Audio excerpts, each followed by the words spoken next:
শুরুতে সংবাদ শিরোনাম। যশোরের ছিনতাই নাটক ফাঁস, নগদের টাকা লুটের ঘটনায় আটক ৭। মঙ্গলবার সকালে যশোরের মনিরামপুর উপজেলার কুয়াদা জামতলা মোড়ে সংগঠিত নগদ কোম্পানির ৫৫ লাখ টাকা ছিনতাইয়ের ঘটনায় চাঞ্চল্যকর মোড় নিয়েছে। শুরুতে এটিকে সংঘবদ্ধ ছিনতাই বলা হলেও তদন্তে উঠে এসেছে সম্পূর্ণ ভিন্ন চিত্র।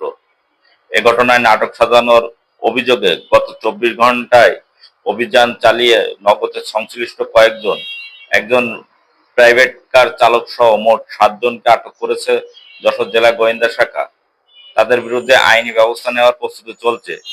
নগদ কোম্পানির শাখা ব্যবস্থাপক রবিউল ইসলাম জানান, গত ১৭ জুন সকাল ৯টা ৩০ মিনিটে তার ব্যবহৃত প্রাইভেট কার কুয়াদা জামতলা মোড়ে পৌঁছালে হঠাৎ দুটি মোটরসাইকেল আসা ৪ জন দুর্বৃত্ত গাড়ির গতিরোধ করে এবং ৫৫ লাখ টাকা ছিনিয়ে নেয়। কিন্তু গোয়েন্দা বিভাগ সারাদিনে তদন্তে ভিন্ন তথ্য সংগ্রহ করে। প্রাথমিকভাবে ধারণা করা হচ্ছে এটি পরিকল্পিত একটি নাটক ছিল। পরিচিত কয়েকজনকে হেলমেট পরিয়ে ছিনতাইয়ের দৃশ্য সাজানো হয় বলে সন্দেহ করছে পুলিশ। ১৭ জুন রাত ৯টার দিকে সন্দেহভাজন ৪ জনকে ডিবি হেফাজতে নেয়। এরপর ঘটনার গভীরে তদন্ত শুরু করে তারা।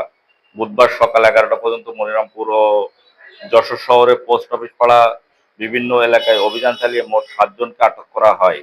এ পর্যন্ত ৩২,৫৫,৫০০ টাকা উদ্ধার করা হয়েছে বলে নিশ্চিত করেছেন Jessore DB police officer in charge Manjurul Haque Bhuiyan.